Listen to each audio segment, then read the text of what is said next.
जैसा कि last episode में हमने देखा कि जियान जंगल के अंदर जाकर जी जूनियर की दी गई स्क्रोल से प्रैक्टिस कर रहा है और अब क्वीन मेड्यूसा के साथ उसके रिलेशन अच्छे होने लगे हैं। क्वीन मेड्यूसा जब देखती है कि बड़ा सा मॉन्स्टर जियान की तरफ आ रहा है और जियान की प्रैक्टिस इससे अफेक्ट होगी, तो वो उस बड़े से मॉन्स्टर को एक झटके में मार डालती है। वहीं दूसरी तरफ हम ब्लैक कॉर्नर रीजन के 3 सबसे पावरफुल लोगों को देखते हैं जो हान फैंग को मारने के बाद ब्लैक कॉर्नर रीजन की गति लेने के लिए आए हैं, यानी यहाँ का कंट्रोल लेने के लिए आए हैं। और ये तीनों किसी महफिल में हैं। उन्हें ये बात बहुत गलत लग रही है कि कोई आउटसाइडर जियाओ क्लैन यहाँ आकर अब ब्लैक कॉर्नर रीजन में अपना रूल एस्टैब्लिश कर सकता है। हमें यहाँ का असली राजा होना चाहिए, वो नहीं। ये बहुत गुस्से में है एंड ये डिसाइड करते हैं कि ये जियाओ क्लैन को यहाँ का रूल नहीं देंगे एंड अगर हमें उसे लड़ना पड़े तो हम लड़ेंगे भी। ओल्ड एल्डर कहता है कि जियाओ क्लैन में सबसे स्ट्रॉन्गेस्ट वॉरियर फाइटिंग किंग का है और हम तीनों मिलकर उसे टक्कर देकर रोक पाएंगे। अब हम अपने रीजन में किसी भी और ताकत को घुसने नहीं देंगे।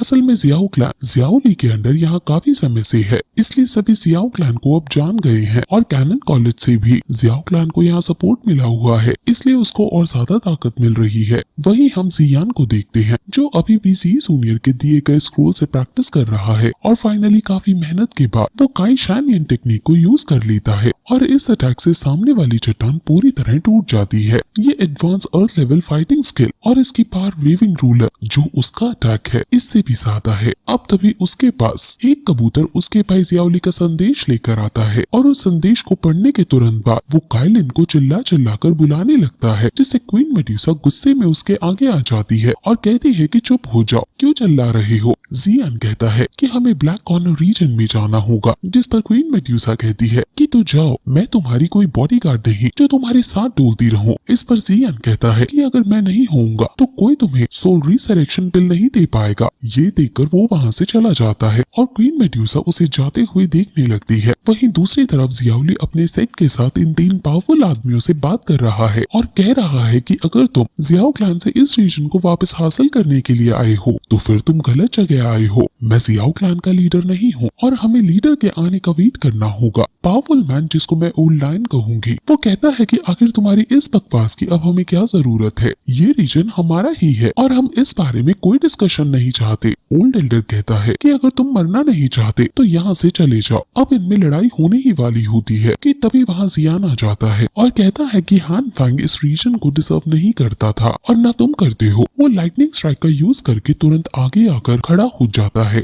जिससे वो सभी डर जाते हैं और पोलाइटली पूछते हैं कि आखिर आप कौन है और अभी यहाँ क्यों आए हैं। हमारा कुछ इंटरनल मैटर चल रहा है, तो आप क्योंकि आउटसाइडर हैं और हमारे यहाँ आए हैं, इसलिए थोड़ा क्या आप वेट कर सकते हैं। इस पर जियान कहता है कि तुम जियाओ क्लैन से पंगा ले रहे हो और जियाओ क्लैन के लीडर जियान को ही आउटसाइडर कह रहे हो। ये सुनकर सभी शॉक हो जाते हैं और उन्हें समझ आ जाता है कि यही जियान है। एल्डर गर्ल कहती है कि तो वो तुम ही हो जिसने हान फैंग और फैन हाओ को मारा। इस पर जियान कहता है कि हाँ, मारा मैंने उनको, लेकिन ये बात कोई प्राउड वाली बात नहीं है, वो तो बस मेरे हाथ चढ़ गए और मारे गए। उसका ये एटीट्यूड देखकर उन तीनों को गुस्सा आ जाता है और ओल्ड लायन कहता है कि बेशक तुमने हान फैंग और फैन हाओ को मारा था, लेकिन इसका ये मतलब नहीं कि अब हम तुम्हें ब्लैक कॉर्नर रीजन की कमान दे दें। जियान कहता है कि तो तुम जियाओ क्लैन का कंट्रोल इसी एरिया से लेने आए हो। वो तीनों लड़ने की पोजीशन में आ जाते हैं और फिर तभी वहाँ जियान के एक इशारे से क्वीन मेड्यूसा आती है और उसके अंदर से बहुत ज्यादा स्ट्रॉन्ग ऑरा निकल रहा है और उसको देखकर वो समझ जाते हैं कि ये डोसोंग लेवल पर है। जियाओली भी सोच में पड़ जाता है कि ये औरत तो वही है जो जियान को मारने के पीछे पड़ी थी।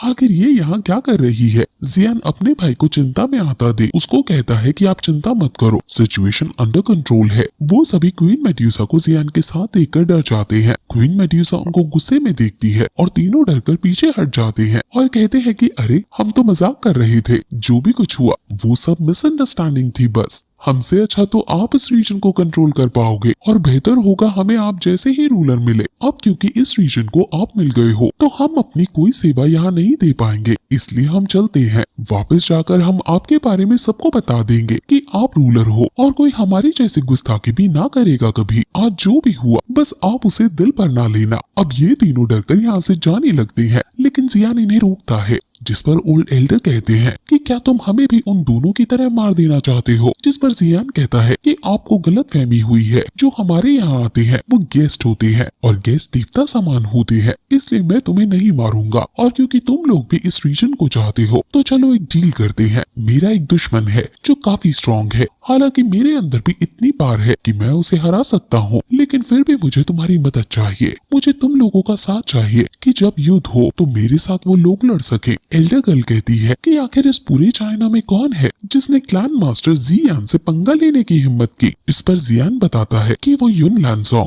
वो समझ जाते हैं कि जियामा एम्पायर के मिस्टी क्लाउड सेक्ट का युन लैनसोंग जियान का दुश्मन है। हालांकि वो भी दोसोंग लेवल पर है, लेकिन जियान के पास भी क्वीन मेड्यूसा है और वो उसको देखकर कहते हैं कि हमारे रीजन और मिस्टी क्लाउड से हजारों मील दूर हैं और उनके पास काफी स्ट्रॉन्ग वॉरियर्स हैं। अगर हम 3 फैमिलीज भी तुम्हारे साथ मिल जाए तो मुझे डर है कि रिवेंज लेना इतना आसान नहीं होगा। इस पर जियान कहता है कि मैं तुमसे ये फ्री में नहीं करवाऊंगा। जब हमारी वहाँ पर जीत हो जाएगी तो ये रीजन मैं तुम तीनों को ही दे दूंगा। युन सेक्ट के अंदर सिर्फ युन शान ही दोसोंग लेवल पर है और बाकी एल्डर से हमें डरने की जरूरत वहाँ नहीं है। वो अब भी सोच रहे हैं, इसलिए जियान उनसे कहता है कि मैं तुम्हें हुआंग जी पिल भी दूंगा। ये सुनकर वो शॉक हो जाते हैं क्योंकि ये पिल 2 हुआंग लेवल के आदमी के 2 स्टार तुरंत बढ़ा देते हैं। वो पिल साथ ही साथ बोन्स और मेरिडियंस को भी रिफाइन करती है और उसकी बॉडी भी स्ट्रॉन्ग हो जाती है। ये 6 स्टार की हाई लेवल पिल है, लेकिन अभी भी उन्हें डाउट है कि आखिर जियान के पास ये पिल आएगी कहाँ से। जिस पर जियान कहता है कि वो इसे खुद बनाएगा और इसका प्रूफ देने के लिए वो उन्हें अपनी डिफरेंट फायर्स भी दिखाता है, जिससे उन्हें ये समझ आ जाता है कि ये बहुत बड़ा वॉरियर होने के साथ साथ बहुत बड़ा अल्केमिस्ट भी है। अब ये देखकर वो तीनों तुरंत हाँ कर देते हैं कि हम तुम्हारे साथ लड़ेंगे। अब जियान खुश हो जाता है और कुछ समय बाद हम क्वीन मेड्यूसा को देखते हैं जो छत पर बैठी थी और वहाँ अब जियान आता है।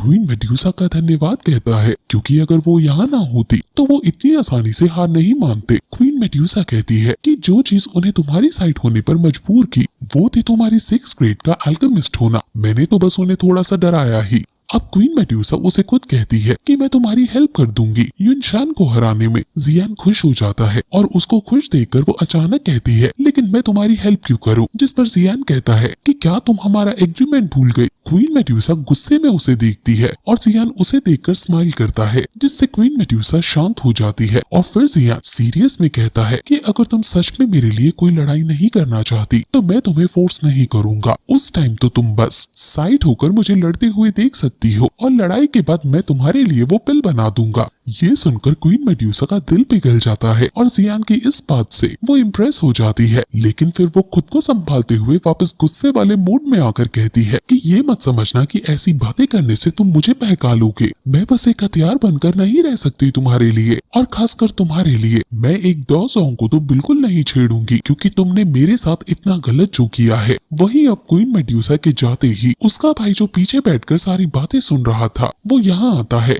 और जियान से पूछता है कि आखिर ये लड़की कौन है। जियान हंसकर कहता है कि आपको अभी याद आई इसके बारे में पूछने की। जियान उसे बताता है कि ये क्वीन मेड्यूसा है। ये सुनकर वो हैरान हो जाता है और इस बात को वो सीक्रेट रखने को कहता है क्योंकि अगर ये बात फैल गई कि क्वीन मेड्यूसा जियान के साथ है तो जियान की तरफ अनवांटेड अटेंशन आ जाएगा, जिससे उसके दुश्मन और बढ़ जाएंगे। साथ ही साथ क्वीन मेड्यूसा की सेक्ट के लोग भी यहाँ आकर इसे ले जाएंगे। अब जियान कहता है कि मैं कुछ एलिक्सर्स बना रहा हूँ, क्या आप कुछ इंग्रेडिएंट्स मेरे लिए ला सकते हो। इस पर जियाओली उन इंग्रेडिएंट्स को पढ़ता है और कहता है कि मैंने इन हर्ब्स के बारे में पहले कभी नहीं सुना, लेकिन मैं इसको अरेंज करा दूंगा। तुम बस अपनी स्ट्रेंथ पर ध्यान दो, बाकी सब चीज मुझ पर छोड़ दो। वो उसे फिर हान फैंग की कुछ पिल्स दे देता है जिसे बेचकर वो पैसे इकट्ठा कर सकता है और इसका यूज करके ये सब हर्ब्स ला सकता है। उन दोनों को अपने बड़े भाई की भी याद आ रही है क्योंकि वो घायल है और इनसे दूर याफी के घर में है। अब जियान हान फैंग के कमरे में जाता है और वहाँ उसे कई सारी अच्छी हाई लेवल की महंगी पिल्स दिखती है और उनका यूज करके वो यहाँ अल्केमी परफॉर्म करने लगता है। वो अपनी नई फायर से अल्केमी परफॉर्म कर रहा है और फिर तभी वहाँ उसका भाई जियाओली आता है जो बहुत ज्यादा एक्साइटेड है क्योंकि इस रीजन में एलिक्सिस का ऑक्शन होने वाला है और वो वहाँ पर जाकर काफी सारे एलिक्सिस खरीदना चाह रहा है ताकि उनको बेचकर वो बहुत ज्यादा मुनाफा कर सके। लेकिन अभी एक दिक्कत है, ब्लैक लीग के लोग जिंदा बच गए हैं जैसे व्हाइट एंड गोल्ड। वो ऑक्शन में आकर जरूर कोई दिक्कत देने की कोशिश करेंगे, हालांकि वो कैनन कॉलेज से डरते हैं लेकिन हमसे नहीं। जियान कहता है कि आप उनकी चिंता मत करो, उनको मैं संभाल लूंगा। अब फिर ये एपिसोड यहीं खत्म हो जाता है।